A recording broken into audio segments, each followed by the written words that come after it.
Yeah, so Palladio basically started in 2003, funded by the German Science Foundation, and I was at this time junior professor, actually also financed by that project in Oldenburg. And there we started with the original vision to research about the compositionality of performance properties and compositionality in terms of composable software components. And from then, we actually learned quite a lot. I don't want to go in all the details, but at the end of the day, then it turned out that we are not able to do that analytically, and then we went for simulation. And then we came also, then later on, also to the use of model-driven techniques. That was around 2005 then, where we thought, okay, we need a kind of MOF-based meta model, and that's much better than just normal object-oriented hand-written meta model. And because you also get all these benefits of persistency management and all these kind of things.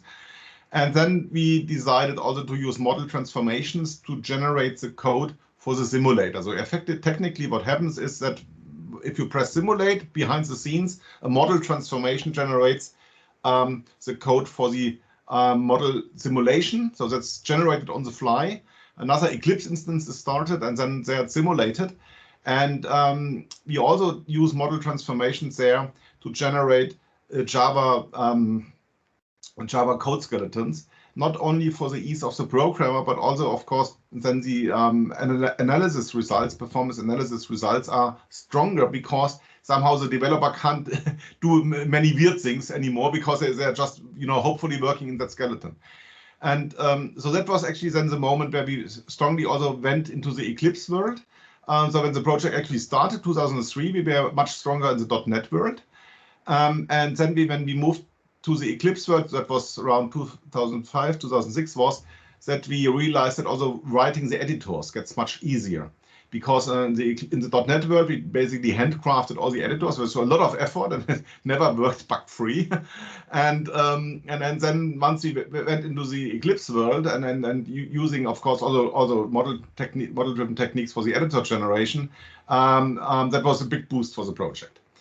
And then in the following years, we extended Palladio. Of course, we learned with typically in scientists' way with try and error. So we made some weird models and then made predictions, compared it to benchmarks, realized, oops, predictions are not very good. We have to change the model. So like physicists also, work out their theories. And then starting, I think from 2008, 2009, actually, we also went to industry, and then now we also had industrial collaborators even paying us for applying Palladio there. So in that way, then we also made it with all the model-driven techniques, and I think only thanks to the model-driven techniques, we were able to make it a tool which then later on was also used in the real world, not only in academia. So that is a brief summary of, let's say, the beginnings, and probably Robert will tell you something about the future then, and what's then now later on happens.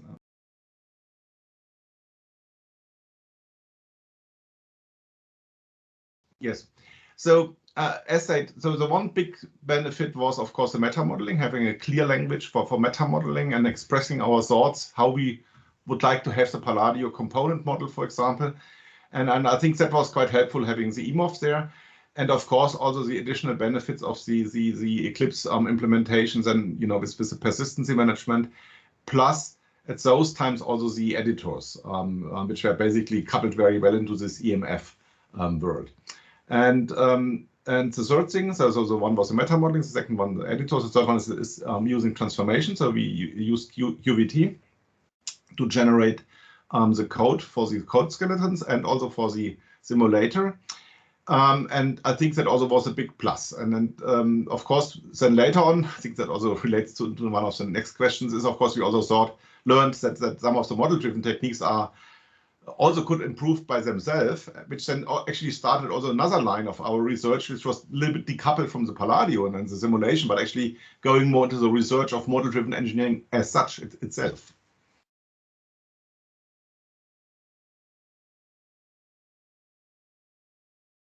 Yeah, so what we learned after a while is maintaining the code for the transformation. It's not an easy thing. That code base of the transformation also got larger. And we realized, oh, with all the refactorings of the meta model, we also have to touch again and again the transformations. So that caused also some effort. And that was also the moment then that was then already in the after 2010, where we also thought ourselves, well, how could concepts of modularity, which we know from classically software engineering, also be translated into languages for writing transformations? And another thing we also learned is that the meta model gets more and more complex. And then we said, okay, how can we structure the meta model? That's something also where Robert probably will later on say a little bit about that. But then also Robert and me thought about what would be a good reference architecture actually for meta models. And so we started basically a new line of research there, trying to improve model-driven techniques, because we also saw in a certain way, meta model like Palladio, 400 meta classes, permanently people working on it. That is, of course, in terms of maintenance, things could be potentially made better than they were. And of course, one thing is that we needed to refactor our meta model. That's actually where we are currently working also on. But we also think that the languages and tools, of course, also could support that better in terms of maintainability of transformations and then meta models.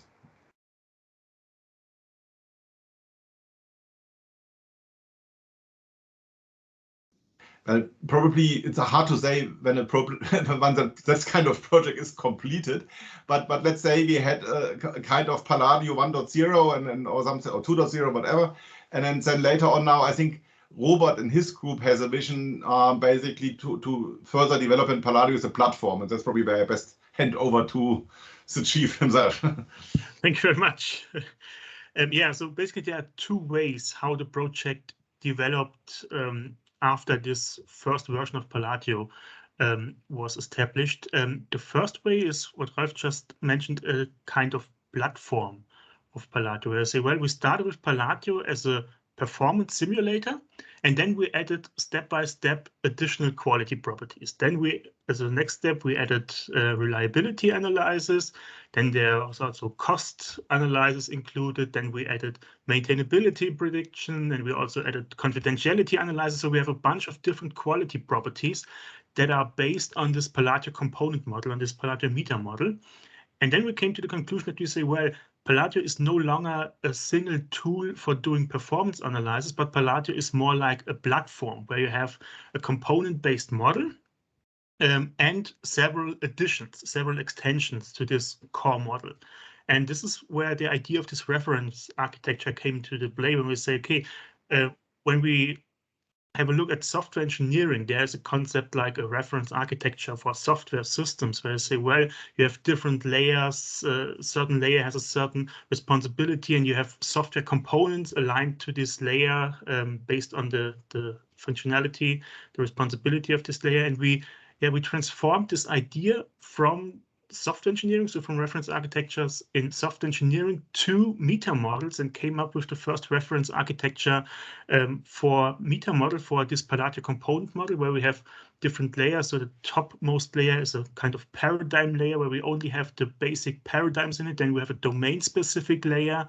Then we have a layer which is specific for quality properties. There you can have several extensions which are specific for the quality properties I mentioned, so for performance, for reliability, for confidentiality, and so on. And then we also have an analysis layer, which is the lower level layer, where you have some specifications for analysis. And this reference architecture allows us to have a kind of platform where we have a core model and have different extensions for different purpose-specific parts you want to add to a meta model. And what we are now working on is not only to have this reference architecture for the meta model, but also to have this reference architecture for the related analysis. Because, you on the one hand side, you have the model, on the other hand side, you have the analysis that works on the model. And if you think about decomposing and doing purpose-oriented, purpose-specific composition of your meta model, then you also may think about decomposing and composing again your analysis. And this is something we're currently working, where we had some publications and where we also try to get some projects to go further in this direction.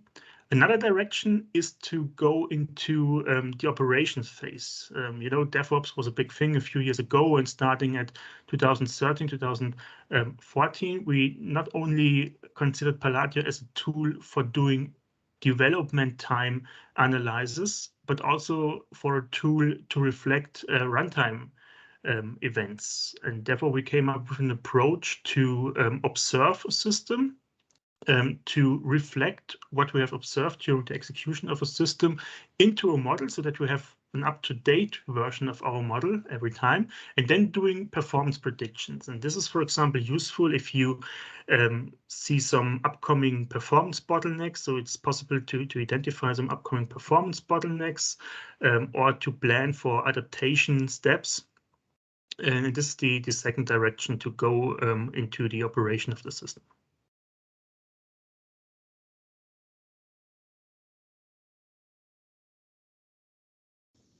Well, I would say clearly yes, because the boost of productivity was so strong.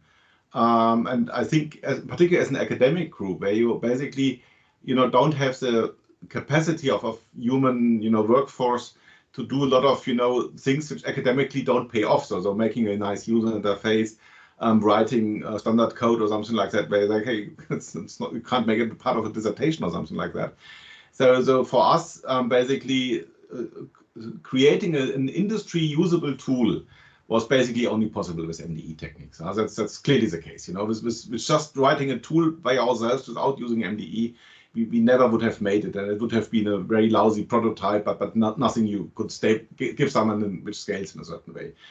However, it's clear, we also realized, as Robert said, we have the ever-growing meta model. We somehow need to deal with that.